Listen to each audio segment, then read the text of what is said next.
মার খেদমত বেবি না বাবার খেদমত বেশি? চিল্লায় বলেন মা। মার খেদমত করবেন, মার খেদমত বেশি। মা যে কষ্ট করছে আমার জন্যে, সে পরিমাণে কষ্ট বাপ কোনোদিন করে নাই। সে মাকে কষ্ট দেওয়া যাবে না, বাবাকে কষ্ট দেওয়া যাবে না। আমার এক ছেলে দেশের বাইরে থাকে, আমেরিকাতে আছে।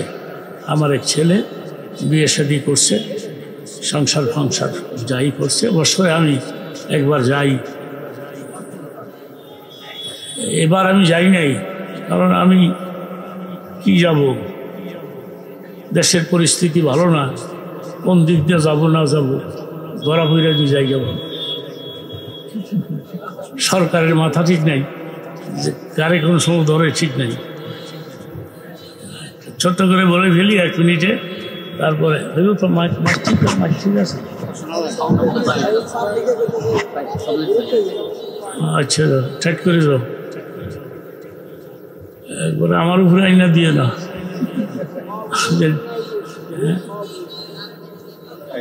স্পিকার দিয়ে বলে ফেলাইছে, এটা কেমনে চলবে? আচ্ছা ঠিক আছে, তারপরে কথাগুলো আপনার মনোযোগ দিয়ে শোনেন। আমার ছেলেটা, এটা মাইক সোজা করে দাও।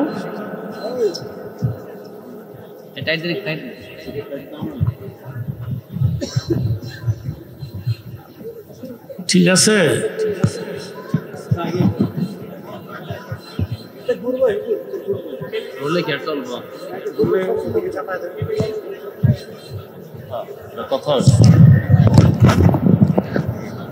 সবসময় বলবো,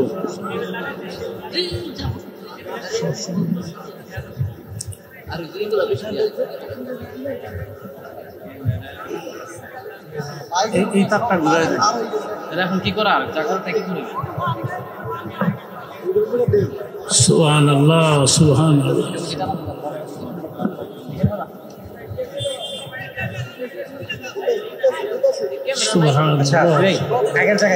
ভাই আপনারা ঠিক করেন, চেয়ার আগাই দেই, ওই চেয়ার আগাই দেই। আগের মতো করার প্রয়োজন, চেয়ার আগাই দেই।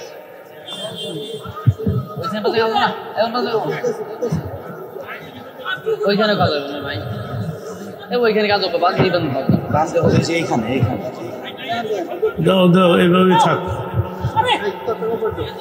ঠিক আছে ঠিক আছে ঠিক আছে, এখন ঠিক আছে বলেন আলহামদুলিল্লাহ। তো ছোট্ট করে কথাটা শেষ করতে চাই।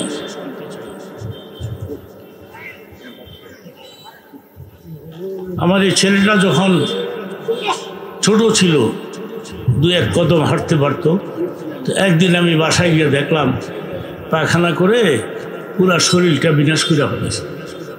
আমি আর মায়ের ডাহি, কইও কই গেলা? তা আমার ওয়াইফ কয়, কেন এটা তোমার পোলা না, একটু দৌড়লে ক্ষতি কি? আমাকে তোমার কথা 3 বার কইছে রসুলে, আর আমার কথা কইছে 1 বার। পায়খানা সাফ করলে তুমি করো না। যুবক বাবারা, তোমরা আসছো আর শুনতে ভালো, মাকে যত্ন করবা, মার খবর নিবা, মার সেবা করবা, হ্যাঁ, ভালোবাসা দিব মাকে। আর জান্নাতু তাহতা আকদামে উম্মাহাতিকুম, তোমাদের মায়ের পায়ের নিচে জান্নাত। সুবহানাল্লাহ। মার পায়ের নিচে জান্নাত খুঁজতে হবে তো।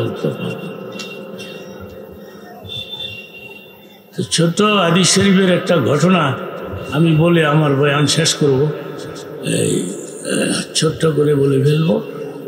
এই হযরতে ইসমাইল, তিনি মক্কা নগরে থাকেন, বিয়ে করেছেন, প্রথম বিয়ে, ফার্স্ট ম্যারিজ। তো চিঠি লিখছে, বাবা ইব্রাহিম, আমি তোমাকে না বলেই তো বিয়ে করে ফেললাম, ভুল করে ফেললাম, তুমি একটু আসবা মক্কা নগরে, একটু দোয়া করে দিয়ে যাইবা। ইব্রাহিম চিঠি পাই আইছে আইসা দেখে ইসমাইল বাড়িতে নাই, তো বাইরে দাঁড়ায় ডাকতেছে, ইসমাইল রে, ও ইসমাইল। ভেতর থেকে স্ত্রী উত্তর দিছে, এ ইসমাইল কই? জানি না, কবে আসবে সেটাও জানি না। ইব্রাহিম বুঝতে পারছে বউটা বেশি সুবিধা মিলে নাই। ডাক দিয়ে বলছে, বাবা আমি তো অনেক দূর থেকে আসছিলাম, মুসাফির মানুষ, চলে গেলাম, তবে ইসমাইল আসলে কইও সে যেন দরজাটা চেঞ্জ করে, দরজার চৌকাঠটা চেঞ্জ করে, বদলাইয়ে ফেলে, দরজা যেন বদলায়। এ কথা বলে চলে গেছে। তখন ইসমাইল আসছে, বাড়ির আঙ্গিনায় পয়গম্বরের কদমের ছোঁয়া লেগেছে। হাদিস শরীফের মধ্যে আসছে, কোন নবী পয়গম্বরের কদমের ছোঁয়া যদি কোনো বাড়ির আঙ্গিনায় লাগে, কমপক্ষে 40 দিনের জন্য ওই এলাকার সমস্ত মুর্দাদের কবরে আযাব মাফ হয়ে যায়। ওলামাদের কদমের মূল্য কত, পীর বুজুর্গ যারা, এদের মূল্য কত। আজকে মোল্লা আমাদের কেউ দেখতে পারে না, কাঠ মোল্লা কয়, আমাকে বলে কাঠ দিয়া বানাইছে। আচ্ছা কোন তো কাঠ দিয়া বানাইছে? কাঠমোল্লা, কাঠমোল্লা। ইব্রাহিম বলে চলে গেছে, ইসমাইল পয়গম্বর যে আসছে এটা বুঝতে পারছে, কদমে কদমে পয়গম্বরের পায়ে কদম লাগছে। ডাক দিয়ে বলে, বিবি কি বলে গেছে লোকটা? তো লোকটা বলে গেছে দরজা চেঞ্জ করতা। ইসমাইল কয়, তোমারে বদলাইতে কইছে, তুমি এটা উঠাও, এটা উঠ, চলে যাও। সঙ্গে সঙ্গে গেট আউট করে দিয়েছে। চিঠি লিখছে, বাবা ইব্রাহিম, দরজা বদলাই নতুন দরজা লাগাইছি, তুমি আসো, আইসে একটু দেখে যাও। ইব্রাহিম আবার আসছে পত্র পাইয়া, কিন্তু ওই দিনও ইসমাইল বাড়িতে নাই, ওই দিনও ইসমাইল বাড়িতে নাই। তো বলতেছে, ইসমাইল রে, ও ইসমাইল। স্ত্রী উত্তর দিল, কে তুমি? আমার স্বামীর খোঁজ করো, আমার স্বামী তো বাইরে চলে গেছে শিকার করতে, চলে আসবে 2-1 দিনের মধ্যে চলে আসবে।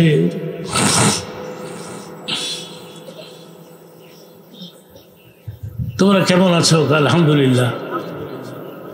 তোমরা ভালো আছো? আলহামদুলিল্লাহ। আচ্ছা, আমি একদিন মুসাফির আসছিলাম অনেক দূর থেকে।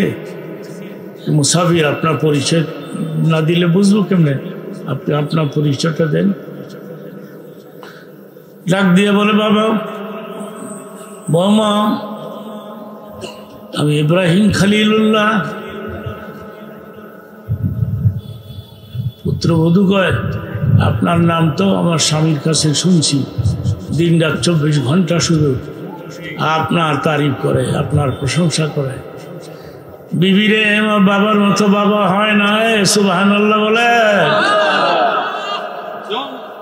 বিবিরে, আমার বাবার মতো হয় না, তুমি তুমি আমার আব্বা হও, তুমি ঘরের ভিতরে আসো। না, আমি আজকে যাব না, আমি আরেক দিন, আমি চলে গেলাম। চিঠি দিলে আমি আসবো, এসে 1 সপ্তাহ বেড়ায় যাব। চলে গেছে ইব্রাহিম। যাওয়ার সময় বলে গেছে, তোমার স্বামীরে কইও ঘরের দরজা ভালো, এইটা যে না বদলায়, এইটা থাক, এই দরজাটা ভালো। কয় যে এই তো কথা বলে চলে গেছে। তখন পুত্রবধূ ঘর থেকে বের হয়ে আসছে, মুসাফির, আপনি আমার শ্বশুর হন, আমি আপনার কিছু খেদমত করতে চাই। সুবহানাল্লাহ। অনেক মহিলারা আসে, এই কথাটা মনে রাখুক না যেটা আমি ছোট্ট করে বলে গেলাম। শ্বশুরের সেবা করতে হবে, শাশুড়ির সেবা করতে হবে, শ্বশুর শাশুড়ির জন্য জীবন দিয়ে দিতে হবে, ভালোবাসতে হবে এদেরকে। সেজন্যে দেখে বলতেছে, বাবা আপনি এক কাজ করেন, আপনি মাকাম ইব্রাহিমে একটু দাঁড়ান, এই পাথরে দাঁড়াই তো বলার লইয়া কাবা ঘর বানাইছিলেন, চিল্লায় কর সুবহানাল্লাহ। আপনি একটু দাঁড়ান, এই মাকামে পাথরে দাঁড়ান, আমি জমজম দিয়া পাও দুইটা ধৌত করে দিই, মাথার ক্যাশ দিয়া পাও দুইটা মুছা দিই। এটা শ্বশুরের সেবা, শাশুড়ির সেবা, মার সেবা, বাবার সেবা করা, এটা প্রত্যেকটা মুসলমানদের দায়িত্ব, ঠিক কিনা বলেন? সেই জন্য যুবক বাবারা, তোমাদেরকে যে কথা বলে গেলাম এগুলো তোমরা যত্ন করে এই কথাগুলো আমল করবে। এবং প্রোগ্রাম মাগরিব পর্যন্তই থাকবে। সভাপতি হিসাবে আমি বিদায় নিয়ে গেলাম এবং একটু ছোট্ট দোয়া করে গেলাম। সভাপতি হিসাবে আমি তার মার জন্যে, তার বাবার জন্য দোয়া করে গেলাম। আল্লাহুম্মা আমিন। ربنا ظلمنا أنفسنا وإن لم تغفر لنا وترحمنا لنكونن من الخاسرين। আল্লাহ, আশরাফ সিদ্দিকী কত আয়োজন করছে, বক্তারা রাস্তায় আসতেছে, আমার যেমন আসতে দেরি হয়েছে, এদের তো দেরি হচ্ছে। সেজন্য আমরা অল্প অল্প করে বয়ান করে বিদায় নিয়ে গেলাম।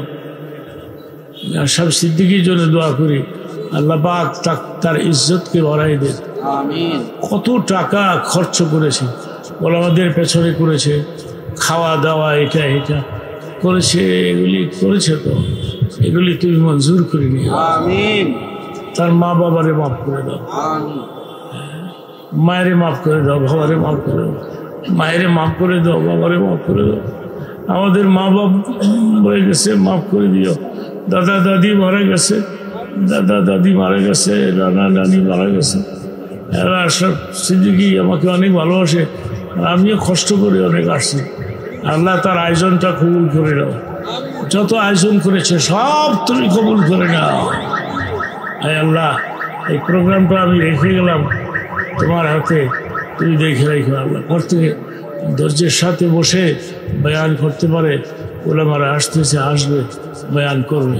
এখন মৌলানা বয়ান করবে, এরপরে আসরের নামাজ হবে, আসরের পর থেকে আবার দ্বিতীয় বক্তারা আসবে, বয়ান করবে। আল্লাহ,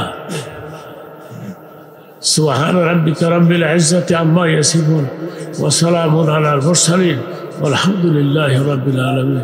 লা ইলাহা ইল্লাল্লাহ মুহাম্মাদুর রাসূলুল্লাহ। আসসালামু আলাইকুম।